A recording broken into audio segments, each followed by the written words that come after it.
क्या आपको पता है कि अगर आप किसी भी क्षेत्र में सफल होना चाहते हैं तो आपके लिए सबसे पहला पड़ाव या फिर पहलू ये होना चाहिए कि आप उस गोल से रिलेटेड जो एटीट्यूड है ना उसे आप अपने अंदर डेवलप करना शुरू कर दो। मेरे कहने का मतलब ये बिल्कुल नहीं है कि अगर आप आईएएस बनना चाहते हैं तो आप आईएएस जैसे कपड़े पहनकर घूमने लगे। मैं बस ये कहना चाहता हूँ कि आप उस तरह से सोचना शुरू कर जिस पार्टिकुलर गोल को आप अचीव करना चाहते हैं। अब इसे ध्यान से सुनना, हम बात करने वाले हैं एटीट्यूड और इंपॉर्टेंस ऑफ एटीट्यूड के बारे में। एटीट्यूड मैटर करता है, बहुत मैटर करता है किसी भी लिविंग बीइंग के लिए, उसकी पूरी जिंदगी के लिए। इसे गौर से सुनना। एक आदमी था जो मेले में गुब्बारे बेचकर अपना गुजर बसर करता था, ठीक है। उसके पास हर तरह के लाल, पीले, नीले, हरे, हर तरह के गुब्बारे उसके पास मौजूद। तो जब भी मेले में उसकी बिक्री कम होने लगती थी ना तो वो एक हीलियम गैस से भरा हुआ गुब्बारा जो है उसे हवा में उड़ाकर छोड़ देता था। और इससे क्या होता था कि आसपास के जो बच्चे उस उड़ते गुब्बारे को देखते थे ना वो दौड़कर भागे चले आते थे उस गुब्बारे वाले के पास में, जिसकी वजह से उस इंसान की बिक्री बढ़ जाती थी। और इस बात को वो इंसान बहुत प्रॉपर तरीके से जानता। तो जब भी उसकी बिक्री घटती थी वो ऐसा ही कोई तुक्का लगाता और उसकी बिक्री अचानक से बढ़ जाती। एक दिन उस इंसान को कुछ अलग महसूस हुआ और उसे लगा कि शायद उसका कुर्ता कोई पीछे से खींच रहा है ना। उसने जब मुड़कर पीछे देखा तो वहाँ एक बहुत प्यारी सी बच्ची उससे शायद कुछ पूछना चाह रही थी। उस बच्ची ने उस गुब्बारे वाले से बहुत प्यारा सवाल पूछा। उसने कहा कि अंकल अंकल क्या आप किसी काले गुब्बारे को भी उड़ाओगे तो वो उड़ेगा क्या? यह इतना प्यारा सवाल था ना कि उस इंसान के मन को छू गया। उस इंसान ने बड़े ही प्यार से जवाब दिया कि देखो बेटा, ऐसा है ना कि गुब्बारा जो है वो उसके अंदर भरी चीज की वजह से उड़ता, ना कि उसकी कलर की वजह से। मतलब कि गुब्बारा अपनी कलर की वजह से नहीं बल्कि उसके अंदर जो भरी हुई चीज है ना उसकी वजह से उड़ता। हमारी जिंदगी में भी यही उसूल लागू होता है। सबसे मेन जो थिंग है ना वो हमारी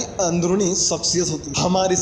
हमारी अंदरूनी शख्सियत की वजह से हमारा नजरिया बनता है और बाद में वही हमें ऊपर उठाता है। हार्वर्ड विश्वविद्यालय की विलियम जेम्स का कहना है कि हमारी पीढ़ी की सबसे बड़ी खोज यह है ना कि इंसान अपना नजरिया बदलकर अपनी जिंदगी को बेहतर कर सकता है। मेरे कहने का मतलब ये भी नहीं है कि आपको ऐसा करने से आपकी सफलता तुरंत आपको हासिल हो जाए, बट एक बात तो तय है कि आपको यह सारी चीजें उस पार्टिकुलर गोल के प्रति कॉन्सेंट्रेट करके रखेंगे जिसे आप अचीव करना चाहते हैं। इतना ही नहीं, उस रास्ते मतलब कि उन संघर्षों के प्रति भी आपको सहज बनाएगा जिस पर चलकर आप उस पार्टिकुलर गोल को अचीव करो। And this is the first step and the power of attitude. Attitude matter करता है, बहुत मैटर करता है एटीट्यूड किसी भी लिविंग बीइंग के लिए, है ना। और अगर सरल भाषा में कहूँ ना तो किसी भी चीज, किसी भी वस्तु, स्थिति, परिस्थिति व घटना को देखने का जो एक तरीका है ना हम उसे एटीट्यूड के अंदर ले सकते। मतलब मोटा मोटी में समझो इसी को एटीट्यूड कहते हैं। यह सीधे तौर पर हमारी सोच को प्रभावित करते हैं बहुत ज्यादा। क्या आपको पता है कि एक ही पार्टिकुलर घटना को देखने के दो अलग अलग या उससे भी अधिक लोगों का तरीका जो है ना वो अलग अलग हो सकता। मतलब कि घटना एक ही घटे, ठीक है, बट उससे लेकर के जो धारणा लोगों के बीच होगी वो बेहद ही अलग अलग हो सकता है। And that is attitude. कहते हैं कि थॉमस एल्वा एडिसन जिन्होंने बल्ब का आविष्कार किया और जिसके पास 200 से अधिक चीजों के पेटेंट्स मौजूद, उनके लैब में एक बार आग लग गई, ठीक है, और उसे देखने आई भीड़ में थॉमस एल्वा एडिसन भी खुद खड़े थे। तभी उनके पास एक व्यक्ति आया और उन्होंने कहा कि सालों की आपकी मेहनत बर्बाद हो गई और वो जलकर खाक हो रही। बट क्या आपको पता है कि तब थॉमस एल्वा एडिसन ने उनसे क्या कहा? उन्होंने कहा नहीं, ऐसा नहीं है, अच्छा हुआ ये जलकर खत्म हो गया। अब हम किसी चीज को नए तरीके से शुरुआत करेंगे। हमारे पास करने के लिए एक और चैप्टर नया कुछ अलग होगा, है ना। और यह हमारे लिए कुछ नया और अलग करने का एक अवसर है। मतलब कितना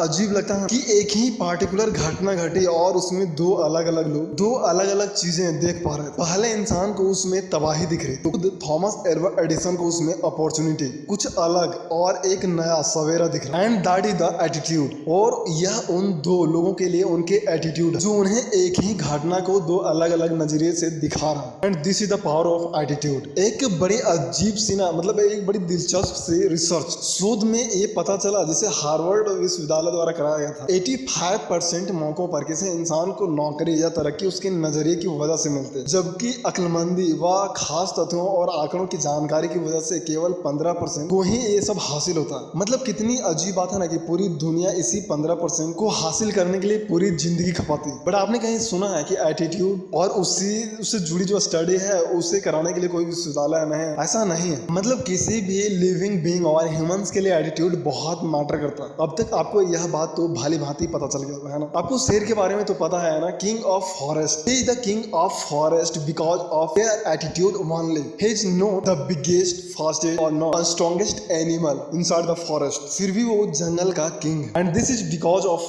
only one thing, that is attitude, attitude of lion. मतलब कि हमारी जिंदगी का एक बड़ा हिस्सा, तकरीबन 85% हिस्सा हमारी एटीट्यूड की वजह से निर्धारित होता है, बट हम इस पे कभी ध्यान नहीं देते, जबकि यह किसी भी लिविंग बीइंग के लिए सबसे ज्यादा मैटर करता है। सामान्य तौर पे एटीट्यूड को ईगो से जोड़कर देखा जाता है, बट ये बहुत ज्यादा गलत, पूरी तरह से गलत। एटीट्यूड के बारे में जितनी भी बात की जाए उतना कम है, बट अगर साधारण बातों में कहें तो किसी भी घट वस्तु या विषय को देखने का जो सबसे बेहतर और सकारात्मक पहलू हो सकता है, उसे आपको देखने की कोशिश जरूर करनी चाहिए, है ना। And this is positive attitude, और यह किसी भी इंसान या किसी भी दूसरे एनिमल की पूरी जिंदगी को निर्धारित करता है।